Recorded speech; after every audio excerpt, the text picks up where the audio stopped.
Welcome to Reality Tea Times 2, the podcast where we discuss all the trash reality TV we love to hate. I'm Tanika, and today we're going to be discussing the Ultimatum Queer Love. All right, so again, as we normally do with Netflix episodes, we're not going to be discussing anything on the top of the episode. No ads, no nothing, no podcasts. We're just going to be jumping in. I will say, though, if you want any information about the Patreon, you can head down to the show notes where you can get a link to the Patreon to try it out or join. Otherwise, let's just get into the reason that we were here. So, again, don't know how many episodes I'll be doing. We'll have to see how it goes. But let's get into the next episode, and that's episode 7. So, Marie explains that because we kind of move off of the whole Haley and Pilar stuff. But Marie explains that she was in a dark place during this trial marriage. And they were able to kind of build on the friendship, and we took intimacy out of it. I think if things didn't play out the way they did with AJ and Brittany, and then with Mel and Marie, that I wonder what would have happened between AJ and Marie. I do. Anyways, um, but they decided to do that because it's easy to hide behind that.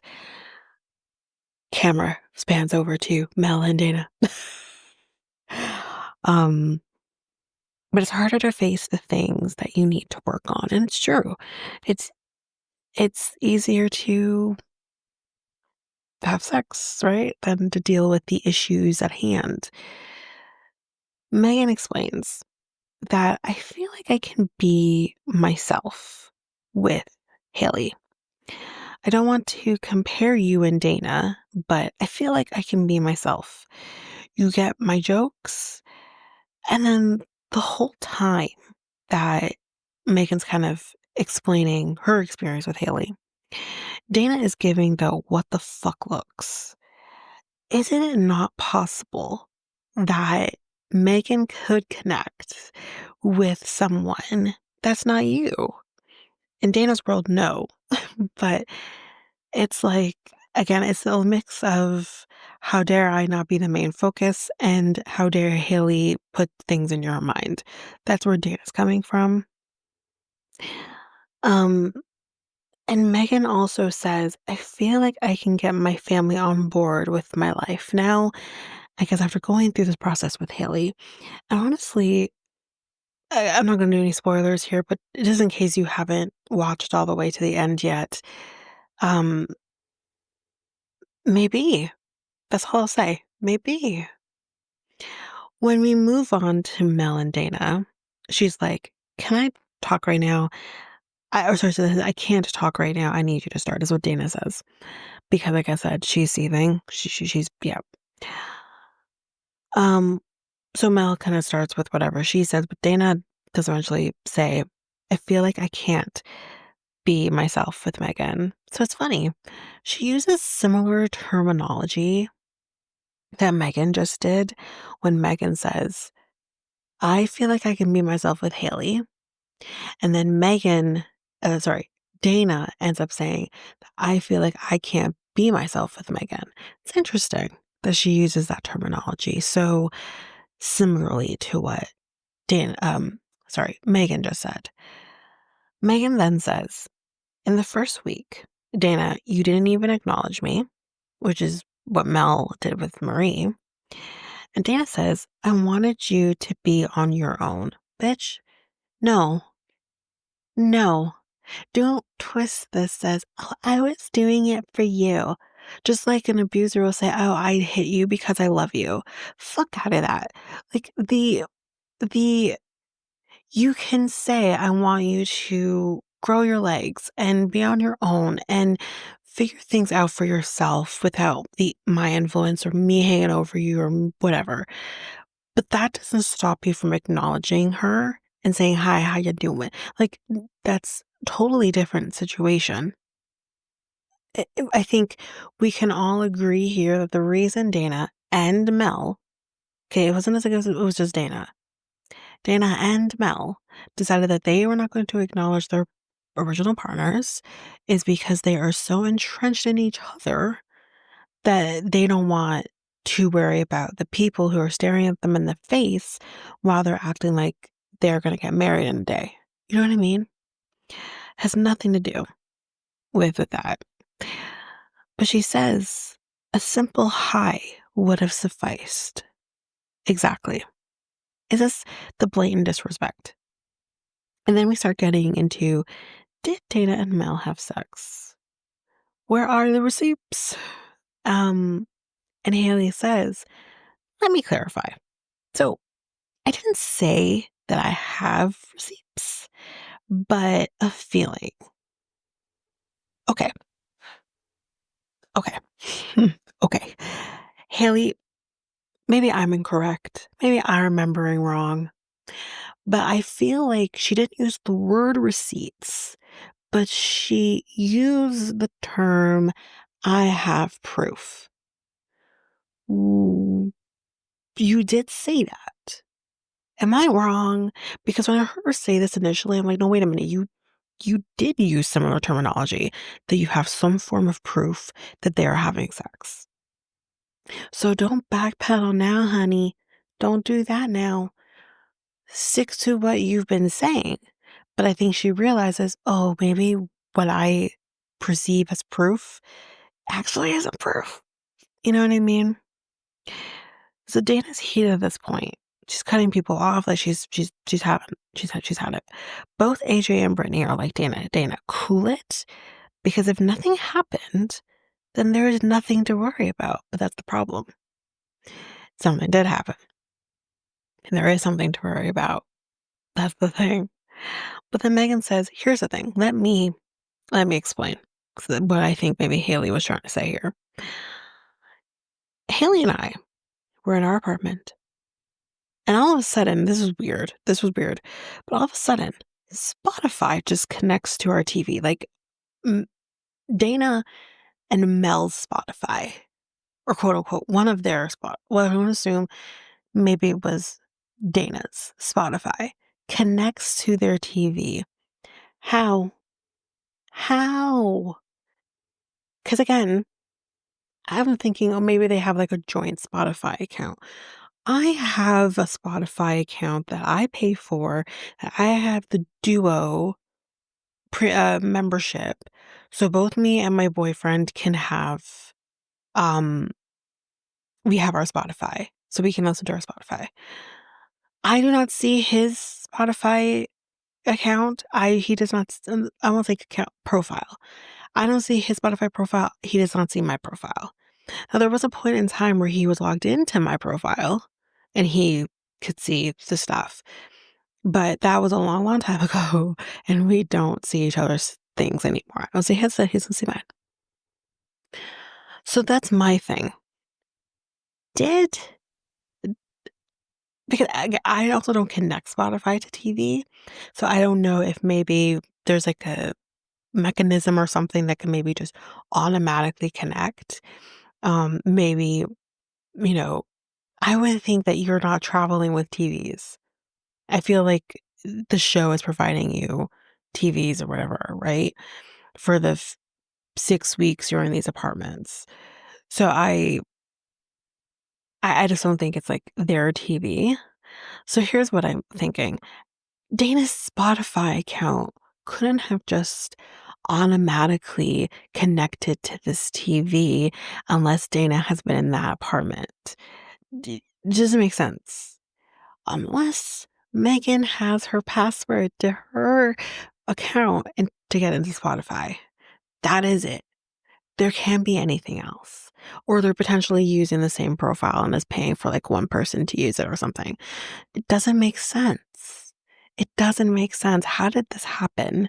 But I digress. She, as I said, is connected to the TV fine. And it's it's your accounts saying it's Dana. And I guess Mel's as well. And Megan says that the playlist that was there was kind of full of sex songs. So we have like, you know, pony or grind with me or like what? Sexual healing? Like what's going on? Um, and then you guys created an account and you took songs that we created and put it into your playlist with Mel. This is what Megan is saying. So potential, like, I don't know if just sex songs or just everyday songs, um, are being put in this that's like, I guess significant to Megan and Dana. It's being put into this playlist for Dana and Mel.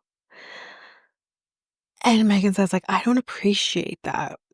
And all they could respond back with was, heard. That's it. That is all they said because you can't deny that that potentially happened. You could, but the fact that we have two people who've seen it, they don't even deny it. But again, it doesn't mean that it's proof that they have had sex. It's not proof that they had sex. It just doesn't. And um that isn't enough in my mind. Sure, that's maybe something to warn Marie about. Be like, hey, something might be afoot with them, just warning you. But to go as far as to say, I have proof because she said it, because Marie then turns around and says to Mel, she's telling me she has proof. I don't think Marie would have said that unless Haley said it. So that is not proof. Sorry, it's just not. It's not proof. Um, so when everyone leaves, Megan won't even look at Dana. She won't even look in her direction. Marie, because I think this is kind of when they're in the cars getting back to the apartments, Marie is like, the proof was that damn Spotify. That was the proof. It's not proof though. It's just proof that could it have happened? Maybe. But that's not proof. For me, if someone came to me and said, "Oh, I think your man's cheating on you, and here's the proof," and you're presenting me with Spotify playlist, I'd be like, "Okay, I'm gonna take what you're saying into consideration, and I'll move accordingly." But that to me is not proof. My proof is like you got text messages, phone calls, um, the goddamn video, or something. Like that's proof to me. A Spotify's playlist isn't proof to me. It's not proof to me personally. Um, Pilar is like, did anything happen with Megan? And Haley is like, yeah, we'll talk about it. Oh boy. Can you imagine actually asking that question and anything happened and that's the response you got back and you have to sleep on it? Fuck that. The only issue for AJ and Brittany coming out of these trial marriages is you cooked her oxtail. I mean, that's sacred. That's for me. She's so upset. I'd be upset too, though. Back with Megan, though. She's calling Dana out for playing victim, 100%. Good for you. Seriously, the leaps and bounds and the growth that Megan has had in these 3 weeks versus the person we saw in the beginning of this who wanted to leave is amazing. I'm so proud of her that she's standing her ground against this psycho. This, like, and again, this is only the tip of the iceberg.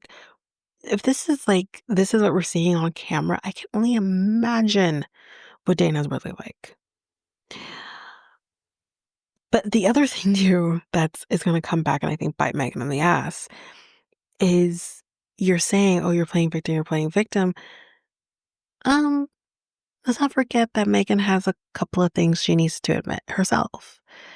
So Marie basically, at this point, catches the fact that Mel has a tattoo. And I think she understands now that it's a matching tattoo. And she's like, you fucking kidding me? You have matching tattoos now? But when they get to the back to the apartment, Marie says that she believes that Mel did nothing. Okay. Ah, again, a tattoo is not enough to say that they potentially had sex. But I would be questioning things personally that you have matching tattoos with the person. You are claiming nothing happened, nothing physical happened, or whatever. Because, like, who does that? At the very least, she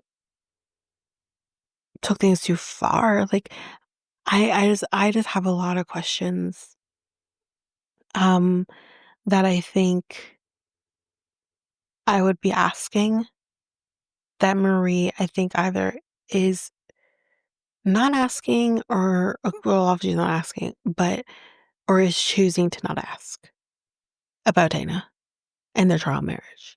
Now, do I think Mel's going to admit anything? No. But I think like there's a lot that's not being said here. Then Megan finds out as well that Dana got a matching tattoo with Mel. And she's pissed. And this is when we find out that they had actually agreed with each other that if they made it through this experience, that they would get a matching tattoo. Listen, if after that we did survive this, I'd be insisting on a cover up. Seriously. All right. So that's kind of the gist of that. Now we're kind of going into the couples here. So Bridget and Kyle, now again, they're okay because like nothing really crazy happened in their trial marriages. Bridget is big mad about the kiss between Kyle and Pilar. When it's like, so who cares? Because in Kyle's defense, I mean, I don't think she was comfortable with the idea of really going there. And ultimately it happened. But I don't think she was like, you know, doing everything she could to make it there. And again, that's maybe it's just like the scale of kissing and having sex. It's nothing. It's really nothing. But Kyle has to like defend herself here. And Bridget's like, I'm emotionally struggling. With what? Now, are you emotionally struggling because Kyle kissed Pilar? Are you emotionally struggling because you can't see yourself marrying? Not just even Kyle, but anyone. Which I can understand that. But it's don't make it about the fact that she kissed somebody. Like, who cares? It's just a fucking kiss. Like I mean, listen, I wouldn't particularly like my person kissing somebody else. But when you're in an experience like this, you have to maybe understand that that potentially could happen. Like that, at the very least, that could happen. I would rather that happen than you having sex or falling in love or anything like that, which Kyle did not do.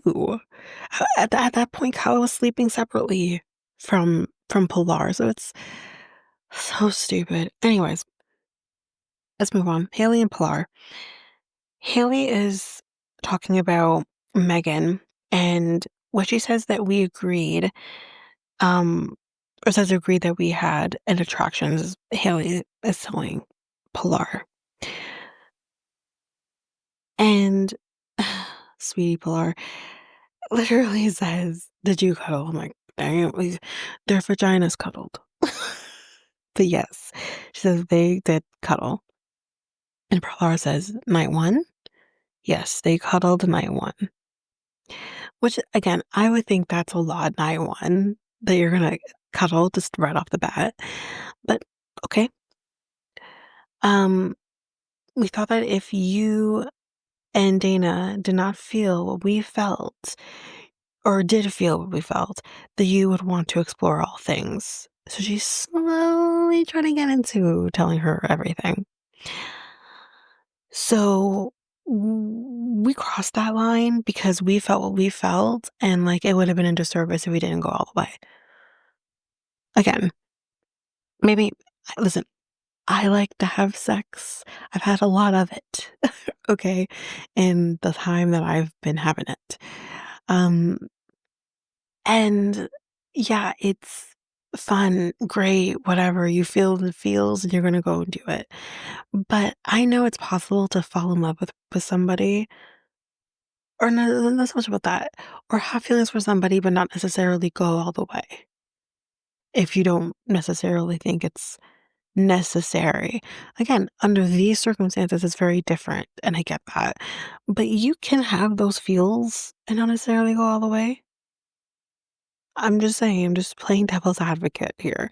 I don't care that they did. Well, I feel bad for Pilar because I don't think she deserves that.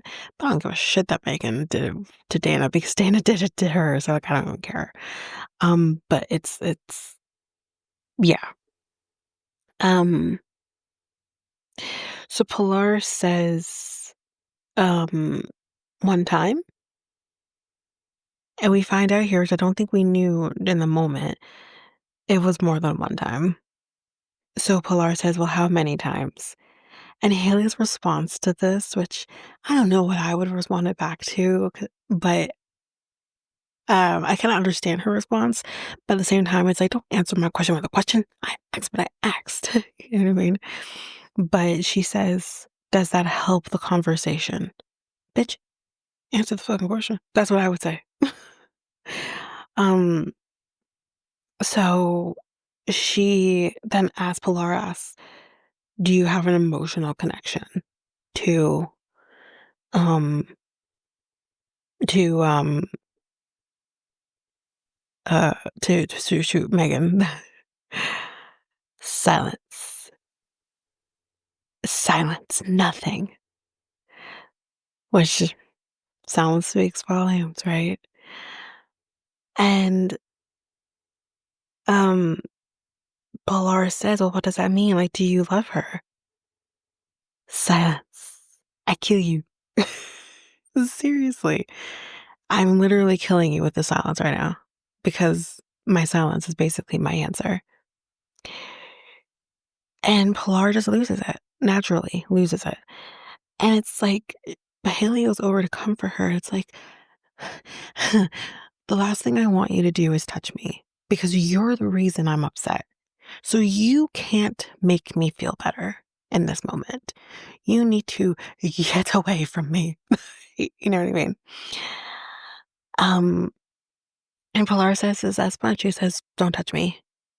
Please don't touch me.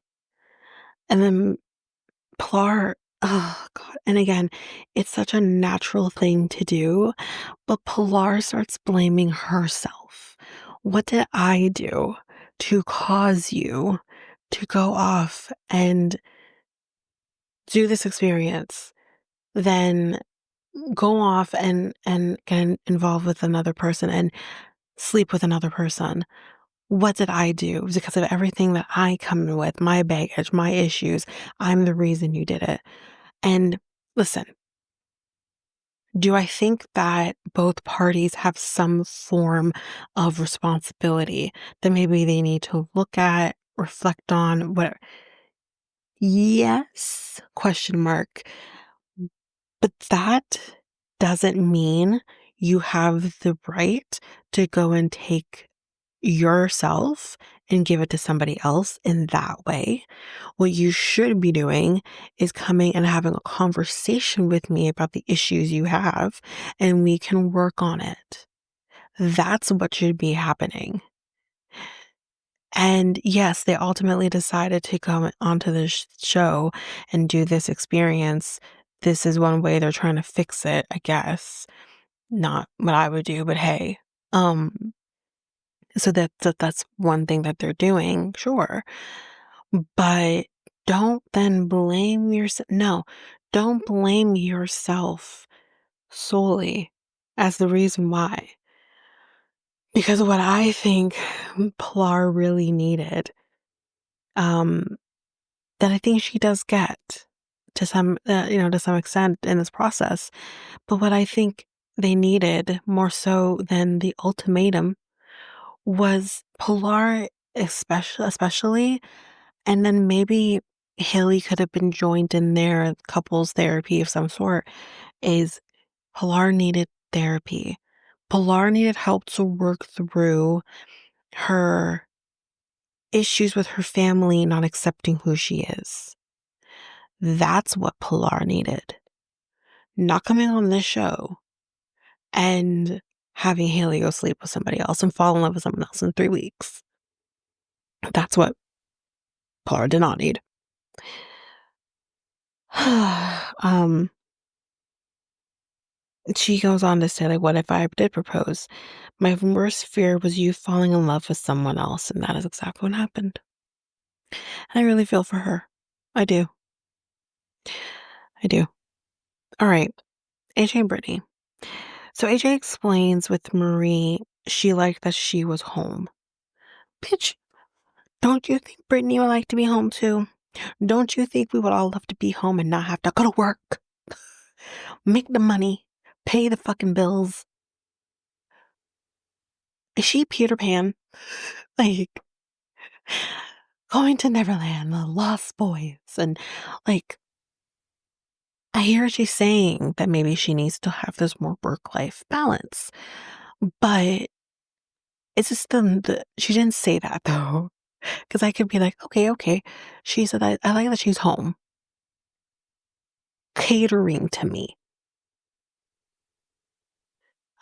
Maybe I'm just not as easygoing with this, but I'm not catering to my man. I'm going to, we're both going to do what we need to do for each other, for the home, for all of that. We're not catering to each other though. I don't expect him to cater to me, and I don't, he better not expect me to cater to him. We both have to work. We both have to hustle. We both have to pay our bills. That's how this works. So I'm not saying that AJ's not working and hustling, but it's kind of to me sounding like she just doesn't want to do anything. And I don't know if that's necessarily what's happening, but that's how she's relaying it. And I was like, the fuck? First of all, Marie's home because her food truck is wherever the hell it is, and that's her job. They probably closed down the food truck to do this experience. That's why Marie's home. Marie is probably not home otherwise. You know what I mean? So dumb. Um, Brittany says, what was I like when we met? And she admits, you were home and cooking, cleaning, all this. But she has a business that she's grown from the ground up and she's successful in. Yes, I do believe you need to have a work-life balance, but things change, people evolve. Like, life happens. We're not gonna stay stagnant, because are you really gonna find me appealing if I'm just stagnant too? Like, anyways. Um, AJ also says that I know you're a boss babe, and I would never want to take that away from you. But to me, it sounds like I wish you weren't a boss babe. Oh. All right. Moving on from them. Marie and Mel. So they're sitting down and talking about Marie wanting to have children. And as we know, Mel does not want to have children. And she says that she is willing to let that go in order to keep this relationship. And before I kind of go into what Mel says, because Mel's kind of going to say what I'm going to say a little bit here, but you should never compromise for anyone. You get to a point in life where you have to ask these questions of what do you want out of a relationship? And if we don't align, I'd rather know that right off the bat and move on. And if we don't align, like I need to move on to someone who does align with me. So because I don't necessarily agree with Marie giving this up for to keep her relationship with Mel. Now, do I think Mel should compromise with having children if she doesn't want them? No. I think if she is hell bent on not having children, she's completely okay with, the possibility of not being able to carry a child. Um, then everything else that she kind of deals with her chronic illnesses, then like I think, okay, yeah, don't budge on that. If that's not what you want, that you don't see that for yourself, fine. There's nothing wrong with that. But then you two do not align. You two should then not be together. That's where I'm, coming from with that. Um, but Mel is, like I just said, is like, you're putting us before you.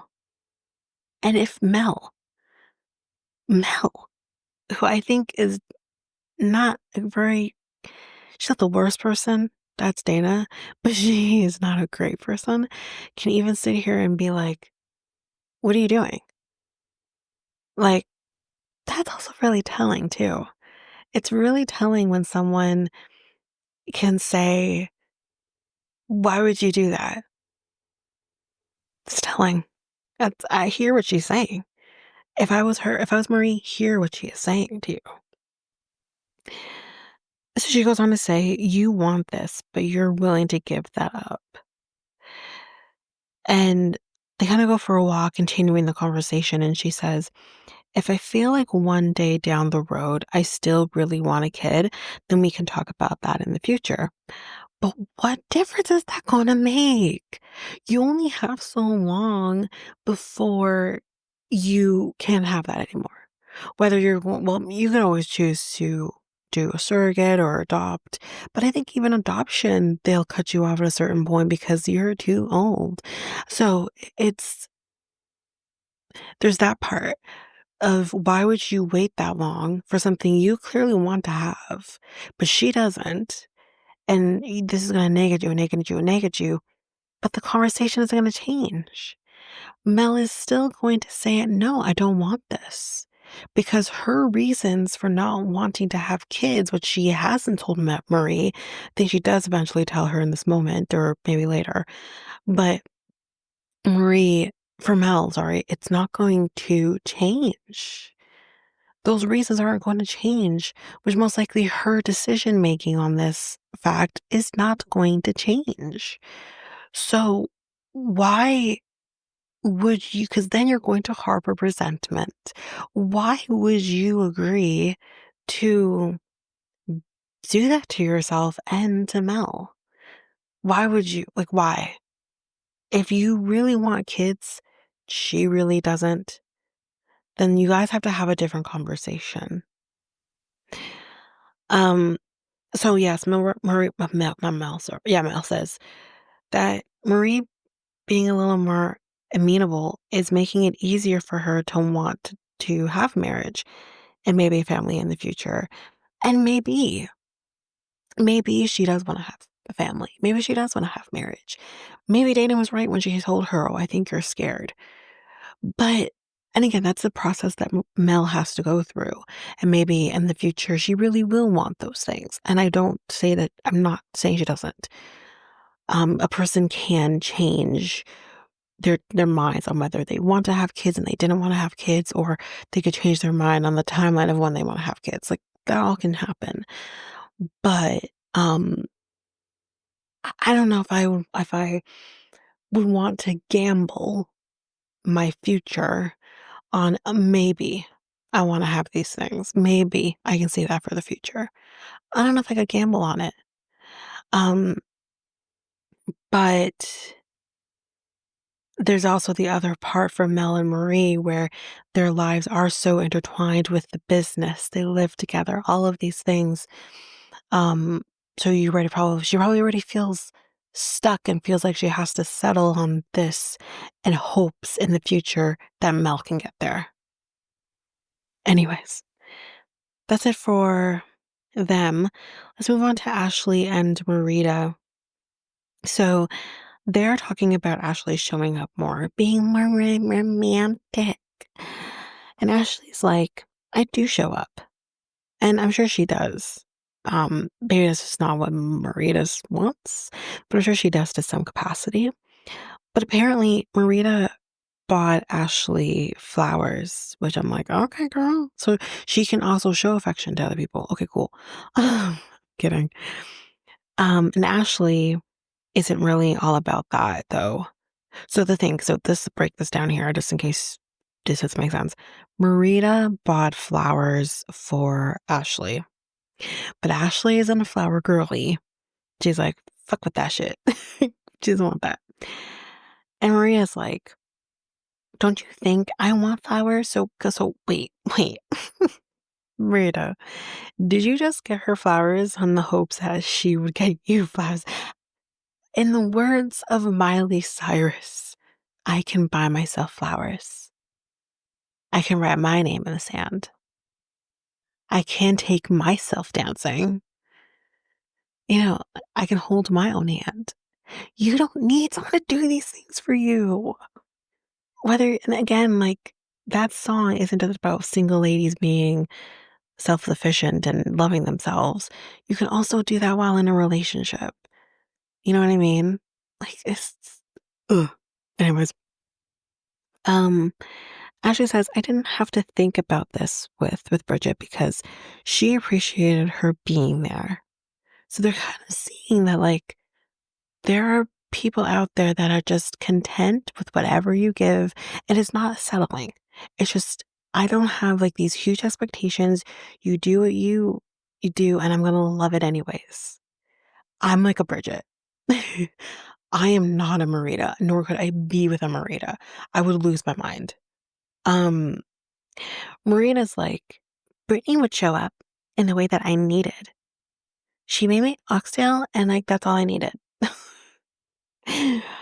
um, and again, it's like, okay, then you need to find someone who's going to show up in the way that you need. They're not all out there.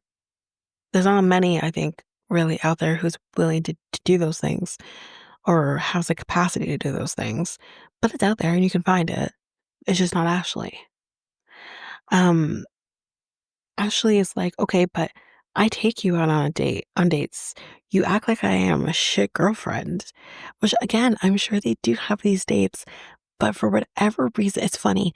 For whatever reason, Marita to Brittany during the beginning of their trial marriage kind of says, I don't have a huge expectation. I don't have like a goalpost as to what I find romantic. I'll accept anything. Okay, so then wouldn't Ashley taking you out on dates, having what I would think is somewhat romantic moment, not romantic then? You do move the goalpost. You do move the goalpost. The longer, I guess, you're in a relationship with somebody. So, just saying. Um, she says, but I want the romantic gestures.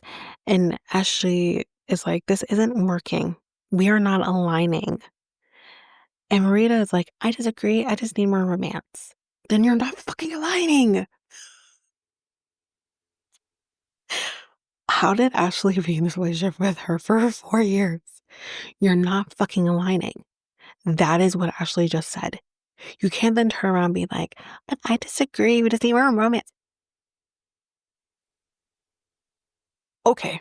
Um, Ashley says, this is our biggest issue. What is the way, sorry, what the issue is what, like, the way that they receive love is the issue. But we are aligned. So stupid. Moving on to Megan and Dana. I think this is our last couple. Yes, it is. So Megan is arguing with Dana about it, about how hurt I am about the matching tattoo.